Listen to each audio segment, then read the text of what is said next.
Good morning, everyone. So in this video, I'm going to explain to you a bit about our gut or intestines. That's our digestive system, all part of the growing story as to why it becomes injured and we end up with irritable bowel and leaky gut. It's a bit of a long video today, so bear with me. Now, all humans are the same, so you are not different in any way, and there is no gene for IBS or leaky gut syndrome. It's nothing to do with you personally. First, I'll show you a simplified drawing of our digestive system. It's about 10 meters long overall. So all the food enters our mouth, travels down inside our body via our throat and enters our stomach. After a period of time, it is moved into the top of our small intestine. Over time, it is moved down to our large colon and ends up at our bum. And it is a one-way trip, right? Now, the length of the small intestine is about 8 meters long, and when it's folded out as a surface area, it is approximately the size of, get this, half a tennis court, for goodness sake. So even though we may draw it as perfectly round for simplicity reasons, it's not perfectly round, right? And there should be 0 bacteria living inside it. While the large intestine is only about 2 meters long and around 2 meters square in surface area and looks more like a tube because it's designed for a completely different purpose. Now, unlike our small intestine, it houses between 30 and 60 trillion, I don't even know how much that is, healthy good bacteria that we humans require in order to function and survive. That's right, without them, we simply don't. So the small intestine is huge in area and should have 0 bacteria in it, while the large intestine is small in area and should be full of healthy bacteria. Now, the huge area of the small intestine is designed to break down food into molecule and subatom size particles. That's down to protons, neutrons, and even electrons sizes, and smaller, wow, by chewing and churning, followed by specific acid, enzymes, and bacterial action. You see, it's not just our teeth. And then it's designed to absorb these subatomic sized particles into our bloodstream while at the same time preventing any unwanted chemicals, food bits, bacteria, fungi, viruses, toxins, etc. from entering into our bloodstream and getting inside our body. And at the same time eliminating body waste products. Now, talk about multitasking, right? That's pretty cool. Now, not including the hundreds of other things, but the large intestine also absorbs all the remaining water, minerals, and salts and breaks down any remaining food the small intestine couldn't. And it stores the body's waste until the right time in the morning when most humans have a morning poo. In fact, most creatures do this before the day begins. And here is the point.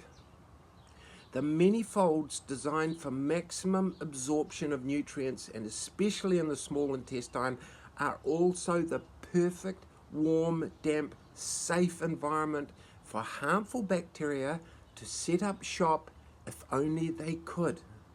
Yeah. Now get this. The intestine lining itself is only 1 cell or about 1 millimeter thick. Really, really thin. In fact, it's identical to the sheep gut lining that we make sausages out of. Now have a look next time. And now you know about the skin holding the sausages together.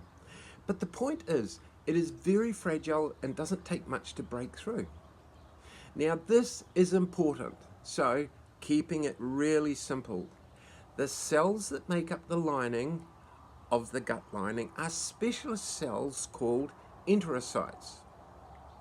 And they sit side by side and are bound together in long rows by another specialist living compound called tight junctions. Now check out this first diagram. Nice, tight, clean red cells with a tight, clean blue tight junction holding them together. You see, it's all nice and tidy and tight, like cement plaster permanently binding a row of bricks together.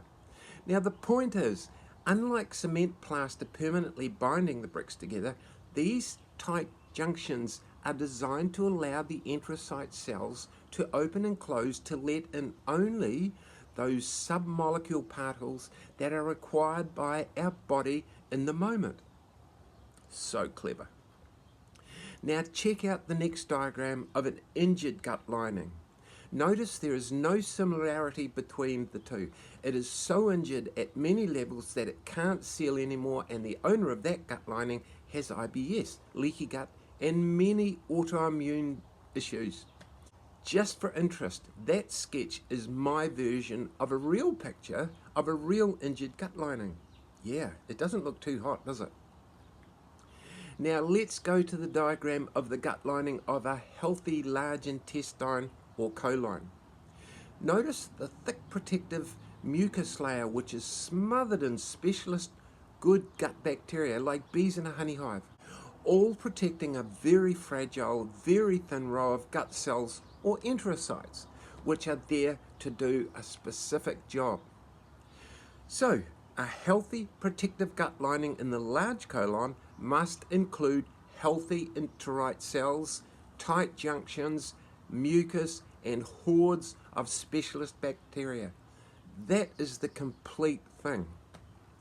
Now, in the small intestine, that mucus layer is very thin and made from specialist cells in the wall lining. It is thin because ideally there is no invading bacteria to protect against. And remember, there should be no bacteria of any kind in the small intestine. Now let's have a quick look at my sketch of a real picture of a damaged large intestine and compare again. Notice there is absolutely no similarity between the quality of the two. Now I see that as a good sign simply because one individual is doing things right while the other is obviously doing everything wrong. And science knows what it is. That's right, it's not a secret. The purpose of that mucus is, among other things, a powerful antiseptic to prevent alien bacteria from invading and setting up shop. It aids in waste lubrication, provides a special home for beneficial bacteria and other beneficial microbes, stores vitamins and enzymes, and separates intestinal cells from digestive acids and other toxins. It's a barrier, among other things. It is very important. How it does all this simply beats me. Now, somehow in the small intestine, the nutrition we need is allowed to pass through a healthy mucus layer and to be absorbed through those gut lining cells, while in the large intestine, our nutrition is allowed to gradually pass down through the bacteria colony who help process it and through the thicker mucus layer to the gut lining cells, which open up and allow the specific nutrition molecules, atoms and smaller, that the body needs in the moment through into our blood system. And then they tightly close and are sealed by that tight junction living compound. And then our blood carries the nutrition to every cell in our body where it's needed. Now that mucus layer can easily be destroyed, the bacteria colony easily killed off, and the gut lining cells completely damaged by the chemical changes caused by any stress on our body at every level, and especially when the stress never ends. Nutritional deficiencies, toxic chemicals, which include chemicals found in alien bacteria and fungi toxins, medical antibiotics, and many of the modern foods we eat. Who would have guessed? And not drinking enough water each day does the same thing. So I hope you're beginning to see that maybe, just maybe, any changes we need to make are things that all of us can do. Okay, nice job everyone. Now let's leave it there for a while so you can mull it over, and I'll catch you later. Okay, bye-bye.